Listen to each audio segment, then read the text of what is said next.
بسم الله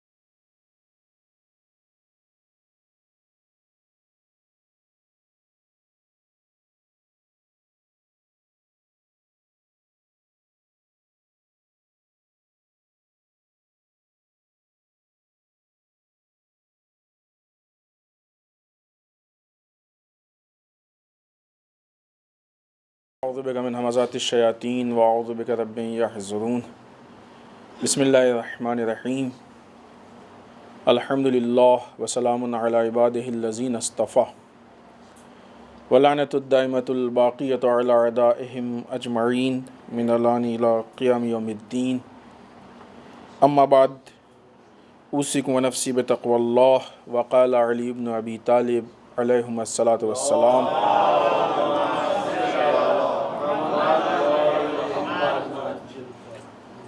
کانا فی الارض امانان من عذاب اللہ سبحانہ قد رفع احدہما فدونکم الآخر فتمسکوا بہ۔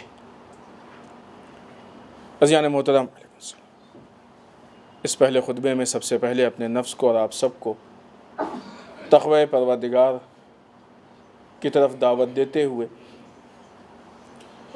اس لیے کہ اس پرآشوب زمانے میں جبکہ اسلام پہ مختلف طریقوں سے بہت سارے حملے ہو رہے ہیں، کہیں کلچر کا حملہ ہے، کہیں علمی حملہ ہے، کہیں فکری حملہ ہے، اور کہیں عقیدے کے ذریعے سے حملہ ہے۔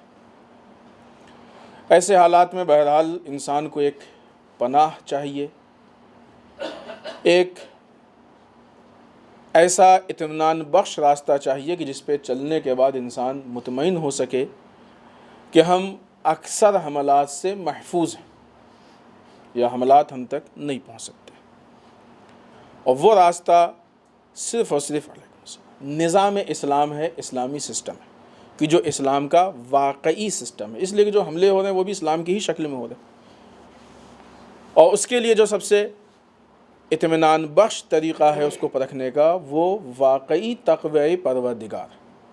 مشکل یہ ہے کہ جن چیزوں سے انسان محفوظ رہ سکتا ہے اس میں بھی تحریف اور تبدیلی کی کوشش کی گئی ہے۔ عزاداری انسان کے دین کی محافظ ہے، انسان کے دین کے بچنے کے لیے عزاداری بہترین طریقہ ہے۔ اگر انسان واقعی عزادار ہے تو اس کے دین پہ کوئی اثر نہیں پڑ سکتا ہے، لہذا دشمن نے عزاداری میں ہی تحریف کرنے کی اور اس کو ہی نقصان پہنچانے کی کوشش کی۔ ولایت وہ واحد راستہ ہے کہ جس پہ چلنے کے بعد انسان گارنٹی کے ساتھ کہہ سکتا ہے کہ ہم ایک دم پرفیکٹ راستے پہ چل رہے ہیں اور ہر طرح کے حملات سے محفوظ ہیں۔ دشمن نے اس کو اپنا نشانہ بنایا۔ اسی طریقے سے تقوی پروردگار اس راستے کا نام ہے کہ جو انسان کو زمانے کے ہر طرح کی برائیوں اور خرابیوں سے محفوظ رکھ سکتا ہے۔ لہذا دشمن نے تقوی پہ بھی حملہ کیا اور تقوی کی شکل کو بدلنے کی کوشش کی۔ کبھی صوفیزم کو تقوی کہا جاتا ہے، کبھی دقیانوسیت کو تقوی کہا جاتا ہے، کبھی کاہلی کو تقوی کہا جاتا ہے، کبھی نامردی کو تقوی کہا جاتا ہے، کبھی اپنی ذمہ داریوں کے احساس نہ ہونے کو تقوی کہا جاتا ہے، کبھی دین کے مقابلے میں بیجا چیزوں کو لانے کو تقوی کہا جاتا ہے۔ ہم تو متقی ہیں، بس اللہ اللہ کرتے ہیں نا، کس نے کہا؟ معیار تقوی امام علی ابن ابی طالب امام المتقین،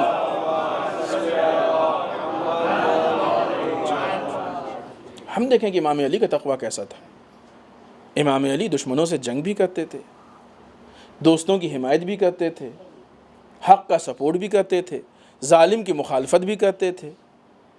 اگر غلط طریقے سے آئے تو حکومت کو ٹھکراتے بھی تھے، اور صحیح طریقے سے آئے تو حکومت کو اپناتے بھی تھے، ہے کہ نہیں؟ سیرت علی ہے جو معیار تقوی ہے، تقوی کے لیے معیار۔ لہذا واقعی تقوی ہی ہے کہ جو ان حالات میں ہم کو ہر طرح کی گمراہیوں سے بچا سکتا ہے۔ آئیے ہمیشہ کی طرح سب سے پہلے مولا کے بیان کی روشنی میں متقین کے صفات میں سے ایک صفت۔ مولا فرماتے ہیں متقین کے لیے کہ یہ وہ لوگ ہیں کہ جو باطل میں داخل نہیں ہوتے، باطل میں داخل نہیں ہوتے۔ باطل کسے کہتے ہیں؟ غلط چیز کو۔ جو چیز صحیح نہ ہو اس کو باطل کہتے ہیں، جو چیز غلط ہو اس کو باطل کہتے ہیں۔ مثلا نماز پڑھ رہے تھے اور کوئی ایسی چیز پیش آئی جس سے نماز ٹوٹتی ہے تو کہیں گے نماز باطل ہو گئی، لیکن ختم ہو گئی نماز، یہاں سے نماز ٹوٹ گئی۔ تو باطل کہتے ہیں کسی چیز کے ختم ہو جانے کو، کسی چیز کے ٹوٹ جانے کو، کسی چیز کے صحیح نہ ہونے کو، غلط ہو جانے کو، یہ باطل ہے۔ متقی وہ لوگ ہیں کہ جو باطل چیزوں میں شریک نہیں ہوتے۔ باطل چیز کیا ہے؟ باطل کام، باطل ایکٹیویٹیز، باطل باتیں۔ باتیں بھی باطل ہوتی ہیں، غلط باتیں ہوتی ہیں، باطل فکر، باطل دین۔ متقی وہ لوگ ہیں کہ جو باطل چیزوں میں داخل نہیں ہوتے۔ البتہ یہ داخل ہونے والے بعض اوقات بہت زیادہ ان کی فکر و عقل کام نہیں کر پاتی ہے، تو یہ بہانہ ڈھونڈتے ہیں کہ ہم نے تو جو دیکھا وہاں اچھا ہی تھا، یہ اتنی ساری اچھی چیزیں ہیں اس میں ایک آدھ غلط ہیں تو چلے گا۔ یہ آپ نہیں طے کر سکتے ہیں کہ چلے گا کہ نہیں چلے گا۔ اسلام طے۔ آپ پوری تاریخ انسانیت کو اٹھا کے دیکھیے، کبھی بھی جب بھی کسی کو باطل یا غلط چیز دی گئی ہے تو ہمیشہ صحیح چیز میں ملا کے ہی دی گئی ہے۔ کسی کو زہر کیسے دیا جاتا ہے؟ ایک پیالے میں زہر سجا کے دے دیا، بھائی یہ زہر کا پیالہ ہے، آپ نوش فرمائیں۔ کبھی ایسا کسی نے دیا آج تک؟ نہیں دیا۔ کیا ہوتا ہے؟ بہت سارا اچھا کھانا ہوتا ہے، لذیذ کھانا ہوتا ہے، خوش مزہ، خوشبو، ہے کہ نہیں؟ اس بہت سارے کھانے میں اتنا سا زہر، ذرا سا زہر ہوتا ہے۔ اگر انسان کو معلوم ہو جائے کہ اس میں ذرا سا زہر کھا لے گا، وہاں کیوں نہیں کہتے ہیں کہ صاحب اتنی اچھی تو چیز ہے، اتنا چاول اچھا ہے، اتنا گوشت اچھا ہے، یہ اچھا ہے، وہ اچھا ہے، اتنا سا زہری تو ہے، کھا لیں گے کیا ہوگا؟ انسان کو معلوم ہے کہ اتنے سارے اچھے میں اتنا سا غلط یا خراب یا باطل انسان کی جان لے سکتا ہے کہ نہیں؟ کہیں بھی ہو۔ اسی طریقے سے جو آج وہ سازشیں اسلام دشمن طاقتوں کی کہ جو ہمارے جوانوں کے کلچروں کو موڑ رہی ہیں، چاہے وہ میڈیا کی شکل میں ہو، چاہے وہ دوستوں کی صحبت کی شکل میں ہو، اگرچہ اب وہ وقت نہیں رہ گیا ہے کہ اس میں بہت زیادہ اچھا ہو کم خراب ہو، اب خراب ہی خراب بچا ہے، لیکن جہاں سے انہوں نے شروعات کی تھی وہاں یہی تھا، اچھا بہت زیادہ تھا، اس میں تھوڑا سا خراب تھا۔ تو لوگ یہ کہتے ہیں کیا کچھ خرابی تھوڑی ذرا سا ہے، وہ تو دیکھ لیں گے، کیئر کر لیں گے، سمجھ لیں گے، لیکن نتیجہ کیا ہوا؟ نتیجہ یہ ہو کہ ہماری آنے والی نسل ہمارے ہاتھ سے جانے لگی۔ کیوں؟ اس لیے کہ غلط کلچر حاوی ہوتا گیا، غلط چیزیں۔ آج بھی وہ ہمارے جوان کہ جو اپنی دوستی میں اور اپنے جوانی کے جذبات و جوش میں بہک جاتے ہیں، وہ یہ نہ دیکھیں کہ ہمارے دوست میں اتنی ساری اچھائیاں، وہی دیکھیں کہ اگر ایک خرابی ہے تو یہ ایک خرابی زہر کا کام کرتی ہے۔ پوری کھانے کی دیگ میں اتنا سا زہر پڑ جائے تو سب کو مار دیتا ہے، قاتل ہوتا ہے، زندگی لے لیتا ہے۔ اسی طریقے سے جب کلچر کا مسئلہ ہو تو ہمیں دیکھنا چاہیے، علم کا مسئلہ ہو تو دیکھنا چاہیے، فکر کا مسئلہ ہو تو دیکھنا چاہیے، دین کا مسئلہ ہو تو دیکھنا چاہیے، عقیدے کا مسئلہ ہو تو دیکھنا چاہیے۔ اس لیے کہ جس طریقے سے کھانا ہے کہ اس میں انسان کو جب تک یقین نہ ہو جائے کہ پورا کھانا پرفیکٹ، انسان نہیں کھاتا ہے۔ اب ہر ٹائم آپ اس لیے نہیں چیک کرتے ہیں کہ آپ کے گھر میں پکا ہے، گھر والے نہیں ملائیں گے، لیکن جب کسی انسان کے لیے شک ہوتا ہے تو جب تک یقین نہ ہو جائے کہ پورا کھانا ایک دم پیور ہے اور صحیح ہے، کوئی غلط چیز نہیں ملی ہے، اس وقت تک نہیں کھاتا۔ ورنہ آپ ہی میں سے کتنے ایسے جب باہر نکلتے ہیں تو ہر جگہ پہ کھانا نہیں کھاتے، پتہ نہیں کون سا گھی ڈالا ہے، پتہ نہیں کون سا تیل ڈالا ہے، پتہ نہیں کس طریقے سے پکایا ہے، صفائی ہے کہ نہیں ہے، گندگی۔ اس کے کھانے سے مر نہیں جائیں گے آپ، بہت سے بہت بیمار ہوں گے، اس کے کھانے سے مر نہیں جائیں گے، بہت سے بہت بیمار ہوں گے۔ جسم کی بیماری کا اتنا خیال ہے، دین کی بیماری کا بھی تو خیال ہونا چاہیے۔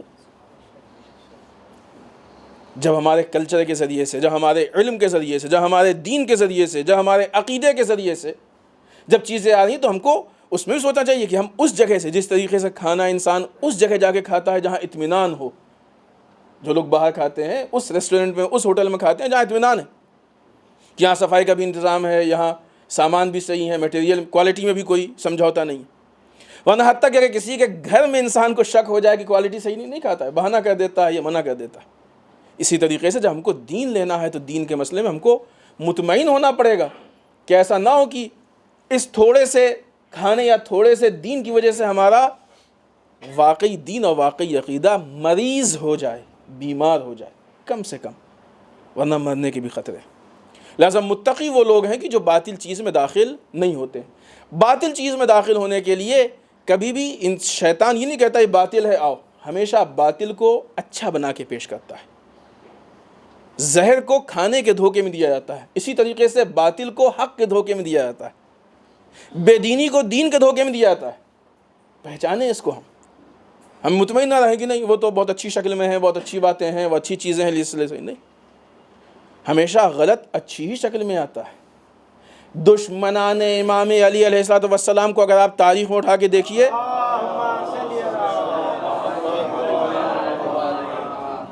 چہرے سے بہت مقدس نظر آتے تھے، البتہ اس کا مطلب نہیں جو لوگ چہرے سے مقدس نظر آتے ہیں آپ ان کا مذاق اڑائیں، نہیں، کیونکہ امام علی کے انصار بھی چہرے سے مقدس نظر آتے تھے، لیکن کمال معرفت یہ ہے کہ انسان صرف چہرے کے دھوکے پہ مت جائے، البتہ پہچاننے والے پہچان لیتے ہیں، لیکن اس کے لیے ایک معرفت چاہیے۔ انسان چہرے کے دھوکے پہ مت جائے بلکہ جو معیار حق ہے اس کے ذریعے سے پہچانے۔ آئیے مولا کائنات کا وہ جملہ کہ جو کلمات قصار میں سے ہے اور ہمیشہ کی طرح اس ہفتے ایک نیا جملہ ہم آپ کی خدمت میں پیش کرنا چاہتے ہیں۔ مولا فرماتے ہیں، اور مولا کا یہ کلام امام محمد باقر علیہ السلام نے نقل کیا،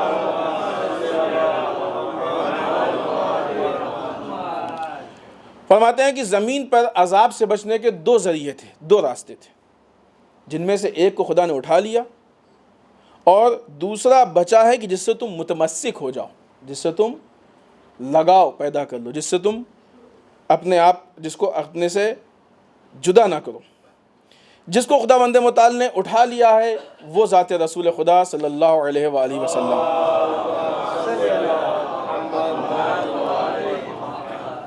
اور جو باقی ہے وہ استغفار ہے۔ یہ دو چیزیں ہیں کہ جو عذاب پروردگار سے امان ہے، عذاب سے بچنے کا ذریعہ، ایک رسول کی ذات اور ایک استغفار۔ پھر اس کے بعد امام نے قرآن مجید سورہ انفال آیت نمبر 33 کو یہاں پہ کوٹ کیا۔ خداوند متعال ارشاد فرماتا ہے کہ خدا اس وقت تک ان سب پر عذاب نہیں نازل کرے گا جب تک آپ موجود ہیں۔ رسول سے خطاب کیا خدا نے، سورہ انفال آیت نمبر 33 دیکھیے گا انشاءاللہ۔ اے میرے حبیب، خدا اس وقت تک ان پہ عذاب نہیں نازل کرے گا جب تک آپ، رسول رحمت للعالمین، رحمت رسول اتنی حاوی تھی کہ اس کی بنیاد پہ خداوند متعال نے اپنے عذاب کو روک لیا۔ کیا عذاب ہے، کیوں عذاب ہے، کیا داستان ہے، وہ حتماً دیکھیے گا تاکہ پورا بیک گراؤنڈ سمجھ میں آئے کہ خداوند متعال نے کتنے بڑے بڑے جگہوں پہ یہ فیصلہ لیا ہے کہ ہم عذاب نہیں نازل کریں، ورنہ عالم اسلام میں ایسے مسائل پیش آئے ہیں کہ جہاں پہ عذاب الہی نازل ہو سکتا تھا، لیکن رحمت الہی، رحمت رسالت کو دیکھ کے عذاب نازل نہیں کیا اس نے۔ دوسری چیز، جب تک آپ موجود ہیں، دوسرا جو اس کا حصہ ہے آیت شریفہ کا، اور اس وقت تک عذاب نہیں نازل کرے گا جب تک یہ استغفار کر رہے ہیں۔ دو بات تھی امام علی کے قول میں، پہلی چیز کیا تھی، جب تک رسول ہیں اس وقت تک، اور دوسری استغفار ہے۔ یہی دو باتیں آیت میں۔ سید رضی فرماتے ہیں کہ اس آیت سے اس مفہوم کو جس اچھے طریقے سے اور جس لطیف طریقے سے امام علی نے استخراج کیا ہے، نکالا ہے، یہ بہترین طریقہ ہے۔ یعنی اتنے اچھے طریقے سے اس مفہوم کو نکالنا یہ ہر ایک کے بس کی بات نہیں ہے۔ خوب یہ استغفار پہ اس سے پہلے گفتگو ہو چکی ہے۔ استغفار صرف اس طریقے سے اپنے رخسار پہ، اپنے گال پہ مال لینے کا نام نہیں ہے۔ استغفار حتیٰ صرف تسبیح کا نام نہیں ہے کہ ہم ایک تسبیح لے کے بیٹھے ہیں، استغفر اللہ استغفر اللہ استغفر اللہ ربی واتوب الیہ، یا جو بھی الفاظ۔ استغفار صرف زبان سے لفظ استغفار کے ادا کرنے کا نام نہیں ہے۔ ہم نے تفصیل سے استغفار کے ارکان آپ کی خدمت میں پیش کیے۔ انسان نے جو گناہ کیا ہو اس گناہ پہ شرمندہ ہو، دوبارہ نہ کرنے کا پکا یقین ہو۔ جب خدا سے انسان اپنے دل میں یہ ایگریمنٹ کرتا ہے تو یہ استغفار ہوتا ہے۔ لہذا استغفار جب واقعی استغفار ہو تو استغفار وہ عظیم عمل ہے کہ جو انسان کو دنیا میں بھی کامیاب بناتا ہے، آخرت میں بھی کامیاب بناتا ہے۔ اس لیے کہ گناہ وہ چیزیں ہیں کہ جو انسان کو دنیا میں بھی برباد کرتی ہے اور آخرت میں بھی۔ انسان نہیں سمجھ پاتا ہے کہ فلاں گناہ، مثلا غیبت کرنے کا ہماری دوسری لائف سے کیا نہیں ہے، وہ مانوی رابطہ ہے اس کے درمیان میں۔ برائی کرنے کا کیا رابطہ ہے، ظلم کا کیا رابطہ ہے، اس کے واقعات، اس کے پیچھے روایات موجود ہیں۔ لہٰذا استغفار جب گناہوں کو کم کرتا ہے، یا جب گناہ کم ہوتے ہیں تو پھر انسان کو توفیق بھی ملتی ہے، پھر نماز پڑھنے کا بھی دل چاہتا ہے، پھر روزی میں برکت بھی ہوتی ہے، راستے بھی کھلتے ہیں، اضافہ بھی، سب کچھ ہوتا ہے۔ لہٰذا استغفار وہ چیز ہے کہ جو دنیا میں بھی فائدہ پہنچاتا ہے، آخرت میں بھی فائدہ پہنچاتا ہے۔ کیوں؟ اس لیے کہ استغفار انسان کے گناہوں کو کم کرتا ہے۔ اور پھر اس کا اہم ترین چیز یہ ہے کہ استغفار وہ چیز ہے کہ جو رسول کی شہادت و وفات کے بعد بھی سرور کائنات کے وجود کو مکے میں دکھا سکتا ہے۔ سرور کائنات کے وجود کو مکے میں دکھا سکتا ہے۔ کیسے؟ استغفار اس چیز کا نام ہے کہ جب انسان کب استغفار کرتا ہے؟ جب حکم خدا کی مخالفت کرتا ہے تو استغفار کرتا ہے، نظام پروردگار کی مخالفت کرتا ہے تو استغفار کرتا ہے۔ استغفار اس شرمندگی پہ ہوتا ہے۔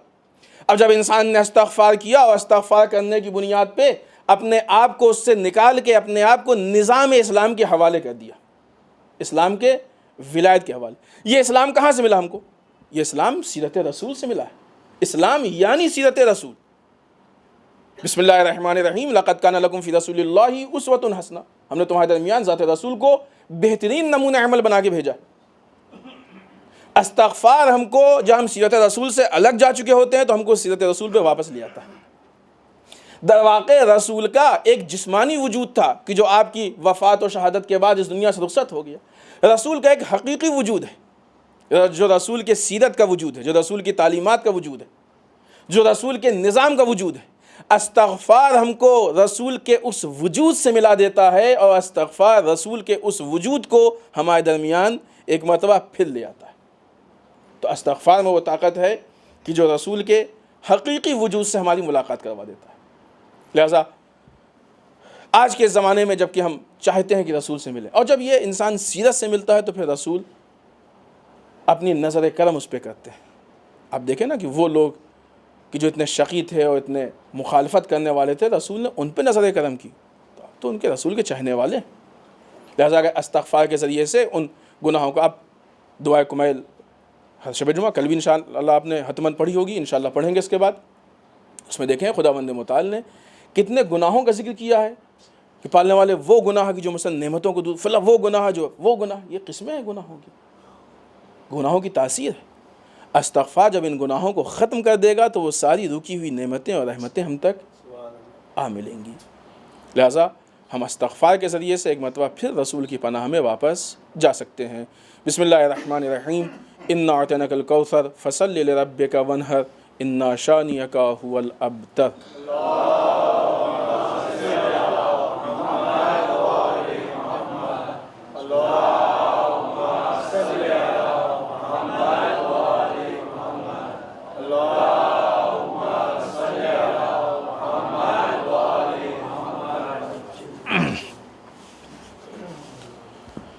رب اعوذ بک من همزات الشیاطین واعوذ بک رب ان یحضرون۔ بسم اللہ الرحمن الرحیم، الحمد للہ الذی لا یبلغ مدحتہ القائلون ولا یحصی نعماءہ العادون ولا یؤدی حقہ المجتہدون۔ اللہم صل وسلم علی صاحب الدعوۃ النبویہ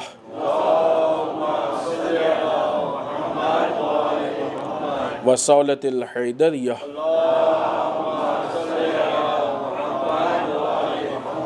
والعصمت فاطمیہ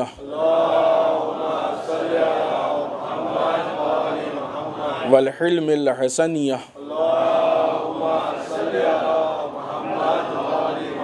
والشجاعت الحسینیہ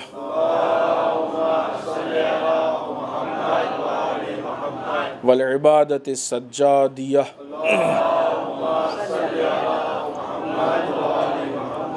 والآثار الباقریہ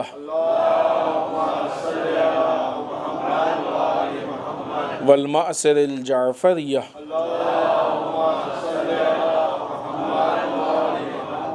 والعلوم الکاظمیہ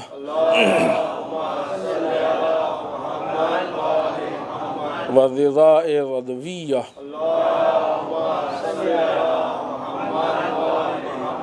والجود التقویہ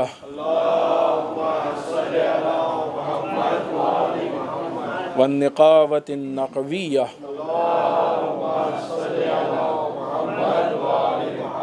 والہیبۃ العسکریہ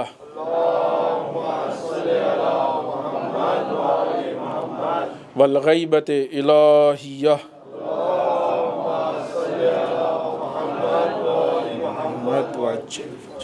ولعنۃ الدائمۃ الباقیۃ علی اعدائہم اجمعین من الان الی قیام یوم الدین. اما بعد، اس دوسرے خطبے میں ایک بار پھر اپنے نفس اور آپ سب کو تقوی پروردگار کی تاکید کرتے ہوئے اس ہفتے کی مناسبات میں سب سے پہلی مناسبت آنے والی 15 شوال المکرم. یہ وہ تاریخ ہے کہ جس تاریخ میں بعض روایتوں کے حساب سے جنگ احد واقع ہوئی. بعض روایتوں میں 15 شوال ہے، بعض میں 17 شوال ہے، اور بعض میں اس کے علاوہ بھی روایتیں ہیں. جنگ احد، جیسا کہ اس سے پہلے بھی ہم نے اشارہ کیا، آج تھوڑی سی اس کے اوپر تفصیل، کیونکہ بہرحال خطبے میں بہت زیادہ تفصیل نہیں پیش ہو سکتی ہے. ضرورت اس بات کی ہے کہ ہم تاریخی کتابوں میں جا کے اس کو پڑھ کے تحلیل کریں. بغیر تحلیل انالائز کے تاریخ کا سمجھنا بہرحال مشکل ہے. نہیں ہے کہ سمجھنا مشکل ہے، بلکہ اگر انسان تحلیل میں نہ جائے تو تاریخ انسان کو گمراہ کر سکتی ہے. اسی لیے ہمارے لیے ائمہ کی صرف تاریخ کافی نہیں، بلکہ ائمہ کی سیرت ہم کو چاہیے. جہاں بھی ہم سے تقاضا کیا گیا ہے وہ ائمہ کی سیرت کا تقاضا کیا گیا. جنگ احد جو سن 3 ہجری میں واقع ہوئی، عالم اسلام میں جو بڑی جنگیں گنی جاتی ہیں اس کے حساب سے دوسری جنگ ہے. پہلی جنگ سن 2 ہجری میں جنگ بدر ہے، دوسری جنگ سن 3 ہجری میں جنگ احد ہے، جس میں بہت اہم چیپٹر موجود ہے. یہ وہ جنگ ہے کہ جس میں ایک بہت اہم یہ واقعہ ہوا کہ رسول اکرم صلی اللہ علیہ وآلہ وسلم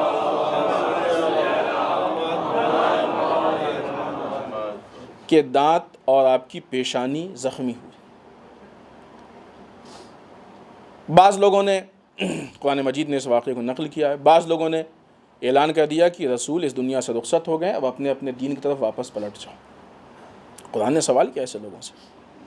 لیکن بہرحال رسول کے زخمی ہونے سے لوگوں کے ایمان کی حقیقت کھل کے سامنے آ گئی کہ کتنے لوگ اس بنیاد پہ ایمان لائے ہیں کہ جب تک رسول مثلاً ہمارے درمیان رسول کی مروت میں یا کسی دوسرے مفاد کے تحت. دوسری اہم چیز جو اس جنگ میں واقع ہوئی وہ یہ کہ جناب حمزہ جیسا شیر کہ جو واقعی عالم اسلام میں بزرگ شہداء میں ان کا شمار ہے، وہ اس جنگ میں شہید کیے گئے. ہند یا ہندا نے بدر کے بعض مسائل کی بنیاد پہ بدلے کے عنوان سے اپنے ایک غلام کو آمادہ کیا تھا. اس غلام نے آپ کو شہید کیا. روایات آپ کی نگاہ کے سامنے سنا کرتے ہیں، دیکھا کرتے ہیں. اور اس کے بعد پھر جو اہم ترین کارنامہ اس میں انجام دیا گیا، جو بدترین ہے تاریخ انسانیت کا، کہ جناب حمزہ کے سینے کو چاک کر کے جگر نکالا گیا اور اس کو چبانے کی اس بدبخت عورت نے کوشش کی. اور اس کے بعد پھر آپ کے دوسرے بعض اعضاء کو کاٹ کے اس نے اپنے گلے میں لٹکایا ہے. آج اگر یہ تاریخ دہرائی جائے تو ہمیں سمجھ میں آ جاتا ہے کہ یہ کون سی سیرت ہے جو ہمارے درمیان ہے. اور جب سیرت معلوم ہو جائے تو پھر یہ معلوم ہو جاتا ہے کہ اگر رسول نے ان سے اس طریقے سے مقابلہ کیا تھا تو پھر وہی راستہ آج ہمارے پاس بھی بچتا ہے. اہم ترین درس اور عبرت جو ہم کو اس جنگ سے ملی وہ یہ کہ جب لشکر اسلام کے سامنے کفار کا لشکر نہیں رک پایا اور بھاگنے لگا تو بعض وہ لوگ کہ جن کو رسول نے تھوڑی دور پہ ایک پہاڑ کے پاس تعینات کیا تھا اور کہا تھا دیکھو جب تک ہم نہ کہیں وہاں سے ہٹنا نہیں، اس میں سے کافی لوگ آ گئے. وہ یہ سمجھے کہ مسلمان جنگ کو جیت چکا ہے، غنائم جو مال غنیمت ہے اس کو سب جمع کریں، ہم بھی جمع کریں. شاید ان بیچاروں کو صبر نہیں تھا، رسول کی عدالت پہ شاید اطمینان نہیں تھا. آ گئی کہ ایسا نہ ہو کہ غنائم میں ہم پیچھے رہ جائیں، مال غنیمت میں. جب انہوں نے وہاں سے راستہ چھوڑ دیا تو کفار کا بھاگا ہوا لشکر جب اس کو راستہ ملا تو اس نے وہاں سے حملہ کیا. جو بیچارے وہاں پہ رک گئے تھے، بچے رہ گئے تھے، ان کو شہید کیا گیا اور اس کے بعد آنے کے بعد حملہ کیا کہ جس کے نتیجے میں ساری چیزیں پیش آئیں جو ہم نے آپ کی خدمت میں پیش کی. اہم ترین میسج جو ہم کو ملتا ہے وہ یہ کہ اگر ایک جنگ میں ذرا سی دیر کے لیے امت اپنے لیڈر کی بات کو نہ مانے تو جیتی ہوئی جنگ امت ہار جاتی ہے۔ کتنا اہم پوائنٹ ہے لیڈرشپ کا، ذرا سی دیر کے لیے اپنی لیڈر کی بات کو نہ مانے۔ لیڈر کا کام ہی یہی ہوتا ہے کہ ہر خطرے سے، ان بیچاروں کو نہیں معلوم تھا، ہمیں کیا معلوم تھا ایسا ہونے والا، انہوں نے بتایا تھوڑی تھا ایسا ہونے والا ہے، تو لشکر بھاگ رہا تھا، بھاگ گیا تھا۔ یہ دلیلیں ہوتی ہیں، یقیناً وہ جو آئے ہیں ان کے پاس دلیلیں تھیں، لشکر چلا گیا تھا، جنگ جیت گئے تھے، مسلمانوں لشکر غنائم جمع کر رہا تھا۔ آج بھی جب ہم لیڈر کی بات کا انکار کرتے ہیں تو ایسی دلیلیں دیتے ہیں، کوئی حرج نہیں تھا، کوئی حرام کام تھوڑی کیا ہم نے۔ اسی لیے خداوند متعال نے لیڈر کو اختیار دیا ہے، ایک لمٹ میں، البتہ وہ اختیار حرام کو حلال اور حلال کو حرام میں نہیں بدلے گا لیڈر، لیکن بہرحال لیڈرشپ کے لیے ایک اختیار ہوتا ہے۔ اسی لیے خداوند متعال، اور اسی لیے ہر ایک کو لیڈرشپ دی بھی نہیں گئی، اس کے شرائط بھی ہیں کہ تاکہ ہر آدمی اس سے کھلواڑ کرے۔ ہاں یہ طے ہے، امام علی کا قول ہم نے اس کے پہلے پیش کیا ہے کہ بغیر امام کی امت نہیں ہو سکتی۔ اگر تمہارے پاس صحیح لیڈر نہیں ہوگا تو غلط لیڈر بن جائیں گے، لیکن ہوگا لیڈر۔ جنگ احد ایک لیڈرشپ کے لیے بہترین عبرت ہے تاریخ میں، کہ جس کو انسان کو سمجھنا چاہیے کہ رسول جیسی ذات، امام علی جیسی ذات کے ہونے کے باوجود جیتی ہوئی جنگ مسلمان ہار جائے، یہ بہت بڑی بات ہے۔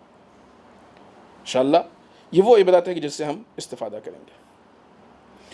اسی تاریخ یعنی 15 شوال کی ایک دوسری مناسبت ہے، عالم اسلام کے ایک بزرگ عالم دین شاہ عبدالعظیم حسنی، حسنی یعنی امام حسن علیہ السلام کی نسل سے،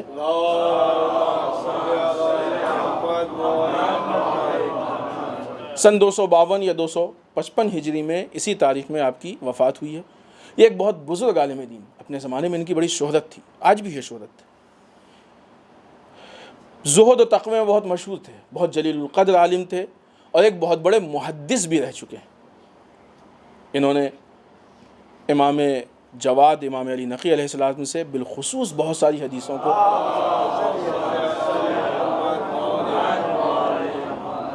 نقل کیا ہے۔ امام علی کے خطبات کا مجموعہ بھی ہے کہ جنہوں نے جمع کیا ہے۔ بہرحال وہ بزرگ خدمات ہیں ان کی کہ جن خدمات نے آج تک ان کو اسی شان و شوقت و جلالت کے ساتھ باقی رکھا ہے۔ شہر رے میں، یعنی جسے آج تہران کہتے ہیں، وہاں پہ ان کا مقبرہ ہے۔ زائرین جب زیارت کے لیے جاتے ہیں، خدا آپ سب کو انشاءاللہ زیارت نصیب کرے۔ تو بہرحال لوگ وہاں پہ بھی جانا اپنا فریضہ سمجھتے ہیں، اور اس عالم جلیل القدر کی قبر اور مقبرے پہ جا کے سلام کرتے ہیں۔ اگلی مناسبت آنے والی 17 شوال المکرم، یہ وہ تاریخ ہے کہ جس تاریخ میں جنگ خندق واقع ہوئی۔ جنگ خندق بھی عالم اسلام کی بہت مشہور جنگ ہے۔ ہر جنگ کی طرح ہم کو اس میں بھی دیکھنا چاہیے کہ اس میں کیا علل و اسباب ہیں، کیا نتائج ہیں۔ سن 5 ہجری میں یہ جنگ واقع ہوئی ہے۔ اس جنگ کو اسلام میں جنگ احزاب کے نام سے بھی یاد کرتے ہیں، اس لیے کہ اس میں کافی چھوٹے چھوٹے گروہ اسلام کے مقابلے میں جمع ہو گئے تھے۔ حزب کہتے ہیں گروہ کو، احزاب گروہ کی جمع ہے۔ بہت سارے گروہ اسلام کے مقابلے میں جمع ہو گئے تھے، اور جب سارے گروہ اسلام کے مقابلے میں جمع ہو گئے تھے تو اس وقت رسول نے کس طریقے سے، جنگ احزاب اس لیے کہتے ہیں کہ گروہ جمع ہو گئے تھے، جنگ خندق اس لیے کہتے ہیں کہ خندق کھودا گیا تھا۔ خندق کسے کہتے ہیں؟ خندق اس گڈھے کو کہتے ہیں کہ جو، البتہ خود ایک گڈھے کو کہتے ہیں، عالم اسلام کی جو اصطلاح ہے اس میں خندق اس گڈھے کو کہتے ہیں کہ جو کسی حفاظت کے لیے کھودا جاتا ہے۔ وہاں پہ شہر کے چاروں طرف خندق کھودا گیا تھا تاکہ دشمن شہر میں داخل نہ ہو پائے، لہذا اس خندق کی مقدار کم سے کم اتنی ہوتی ہے کہ ایک گھوڑا جمپ لگا کے اس کو کراس نہ کر پائے، اور اسی حساب سے گہرا بھی ہوتا، لہذا کربلا کے واقعے میں بھی خیام کے چاروں طرف خندق کھود کے اس میں آگ لگا دی گئی تھی تاکہ لوگ پیچھے سے حملہ نہ کرنے پائیں خیام پہ۔ تو خندق اس لیے کہا تھا کہ یہاں پہ یہ پوری تاریخ ہے، خود خندق کی بھی تاریخ ہے کہ کیوں خندق اور کیسے خندق، وہاں پہ اس تفصیل کا موقع نہیں ہے۔ یہی وہ جنگ ہے کہ جس میں عمر بن عبدوت کو امام علی نے واصل جہنم کیا تھا۔ مخالف لشکر میں عمر بن عبدوت کا وجود بہت سے سپاہیوں کو لرزا رہا تھا۔ بعض لوگوں نے کہا، تعریف کی، ارے وہ تو اتنا بڑا شجاع ہے، وہ تو اتنا بڑا بہادر ہے۔ ایک ذات عبد الرحمن بن عوف کا یہ کہنا ہے کہ اگر عمر بن عبدود نے ہم پہ حملہ کیا تو ہم میں سے کوئی بچے گا نہیں. لہٰذا عبد الرحمن بن عوف کا مشورہ یہ تھا کہ ہم رسول کو دشمنوں کے حوالے کر دیں تاکہ ہم اپنے آپ کو بچا سکیں. یہ معیار اسلام تھا. اس وقت رسول نے سوال کیا کہ کون ہے جو اس کے مقابلے میں جائے گا. حتیٰ روایات میں یہ بھی لفظ ہے من لہذا الکلب، کون ہے جو اس کتے کے مقابلے میں جائے گا. اس وقت امام علی نے کہا، پھر 1 2 3 مرتبہ وہ ساری چیزیں آپ سنا کرتے ہیں. پھر امام علی جنگ کے لیے گئے. جب امام علی جنگ کے لیے گئے اس وقت رسول کا وہ تاریخی جملہ کہ آج کل ایمان کل شرک کے مقابلے میں یا کل کفر کے مقابلے میں جا رہا ہے، وہ امام علی کا قصیدہ ہے کہ جو رسول کی زبان پہ برز الایمان کلہ الی الشرک کلہ، یہ رسول کی طرف سے وہ تائید ہے جو امام علی کے لیے. ایسے حالات میں عزیزان محترم، بہرحال پھر ہم کہیں گے کہ یہاں پہ بھی بہت زیادہ تحلیلوں کی ضرورت ہے. جب دشمن مقابلے میں ہو تو کبھی بھی یہ نہیں دیکھنا چاہیے کہ دشمن کی ظاہری طاقت کیا ہے، دشمن کی ظاہری طاقت کیا ہے، یہ دیکھنا چاہیے کہ ہماری معنوی طاقت کیا ہے. شاید یہی وجہ ہے کہ آج سیریا اور بعض دوسری جنگوں کے لیے ہمارے آیات اعظام نے، کسی عام آدمی کی بات نہیں جوش میں کہہ دیا، ہمارے آیات اعظام نے کہا کہ یہ جنگ احزاب، ایران عراق کی جنگ کو کہا یہ جنگ احزاب ہے، کیونکہ یہ جنگیں ویسی ہوئی تھیں جہاں پہ مقابل کے سارے دشمن جمع ہو چکے تھے، کئی حزب جمع ہو چکے تھے، ان کی طاقتیں ظاہراً زیادہ تھیں، بہت سے اس میں عمرو بن عبدود تھے، لیکن اس کے مقابلے میں ادھر جو طاقت تھی وہ معنوی طاقت تھی، اور معنوی طاقت نے ہی بچایا ہے. یہ تحلیلیں ہیں، یہ علماء کے اقوال، علماء کی باتیں یوں ہی نہیں ہیں. عالم اسلام میں جو اہم تبدیلیاں اگرچہ بہت زیادہ ہیں اس ہفتے، لیکن اتنا وقت نہیں بچا ہے. حماس نے اعلان کیا ہے کہ اگر 3 دنوں کے اندر ہم کو نتیجہ نہیں ملتا ہے تو ہم اسرائیل سے جنگ کا اعلان کرتے ہیں. آسان بات نہیں ہے جب دنیا اسرائیل سے ڈرتی ہو.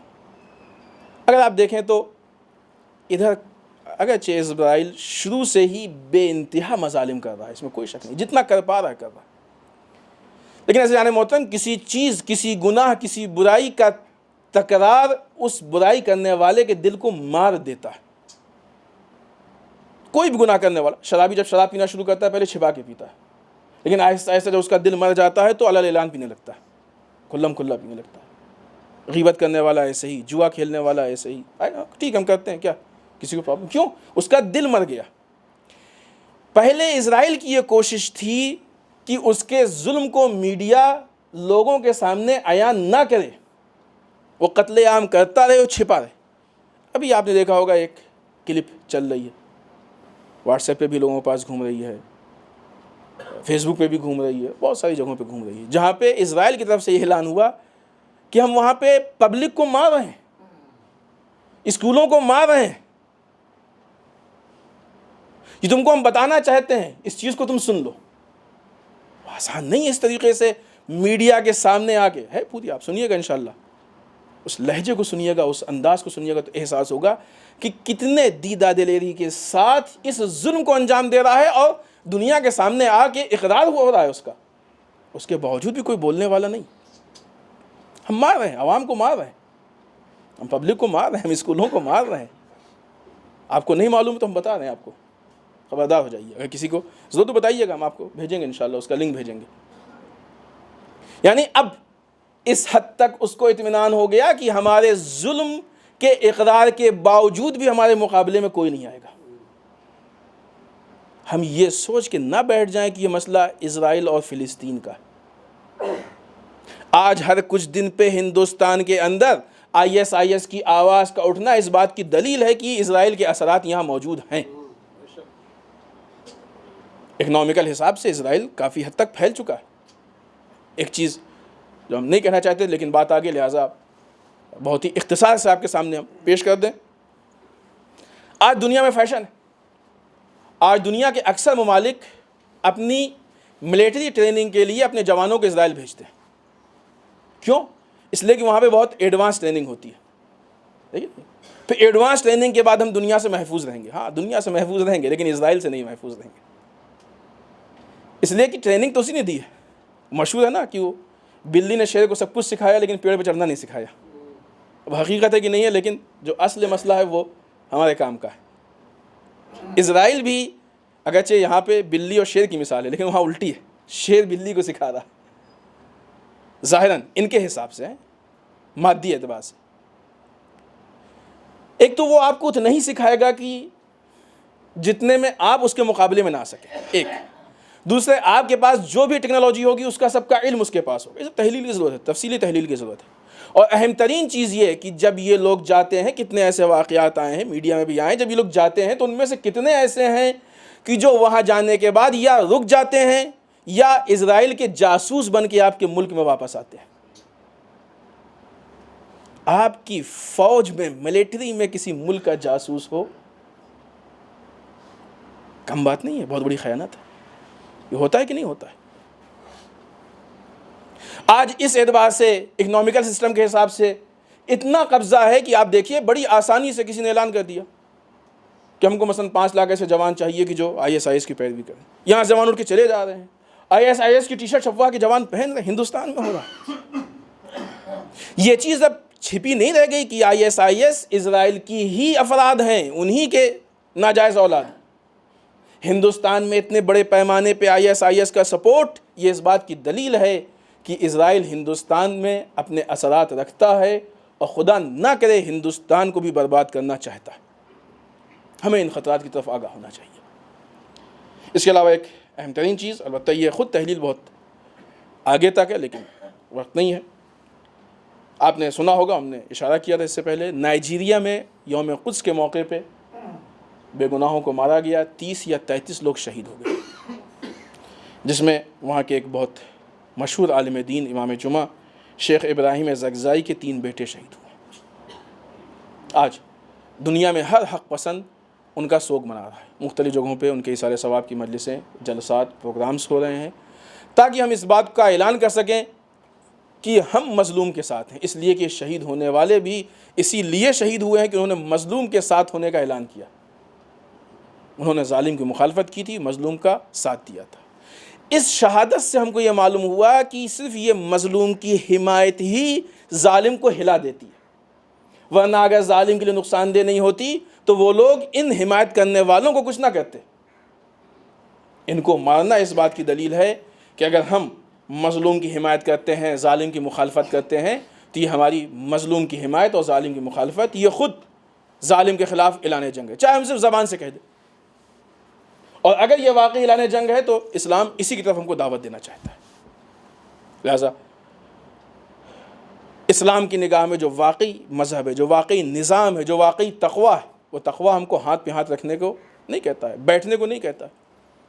جتنی ہمارے لیے ذمہ داری ہے کہ ہم نمازیں پڑھیں, تسبیح پڑھیں, قرآن پڑھیں, دعائیں پڑھیں, علم حاصل کریں, اتنا ہی خدا کہتا ہے کہ جاؤ مظلوم کی حمایت کرو, حق کے متعلق بولو, ظلم کی مخالفت کرو. اس لیے کہ جب سب ملتا ہے تو اسلام بنتا ہے, بعض حصوں سے اسلام نہیں بنتا ہے. آئیے بارگاہ پروردگار میں دعا کرتے ہیں, پالنے والے ہم سب کو اعمال صالحہ کی توفیق عنایت فرما, با الہ اعمال قبیحہ سے محفوظ رکھ, با الہ ہمارے گناہوں کو بخش دے, با الہ ہمارے مرحومین کو بخش دے, پالنے والے اسلام و مسلمین کی حفاظت فرما, با الہ دشمنان اسلام کو نیست و نابود کر دے, با الہ جو پریشان حال ان کی پریشانیوں کو دور فرما, با الہ جو لا اولاد ان کو اولاد صالح عنایت فرما, با الہ جن کی شادیوں مشکلات ان کے مشکلات کو حل فرما, با الہ ہمارے علماء کا سایہ ہمارے سروں پہ باقی رکھ, با الہ رہبر و مراجع کو طول عمر عنایت فرما, با الہ امام کے ظہور میں تعجیل فرما, ہمیں ان کے اعوان و انصار میں شریک ہونے کی توفیق عنایت فرما. ربنا تقبل منا انک انت السمیع العلیم. بسم اللہ الرحمن الرحیم. قل هو اللہ احد اللہ الصمد لم یلد ولم یولد ولم یکن له کفوا احد.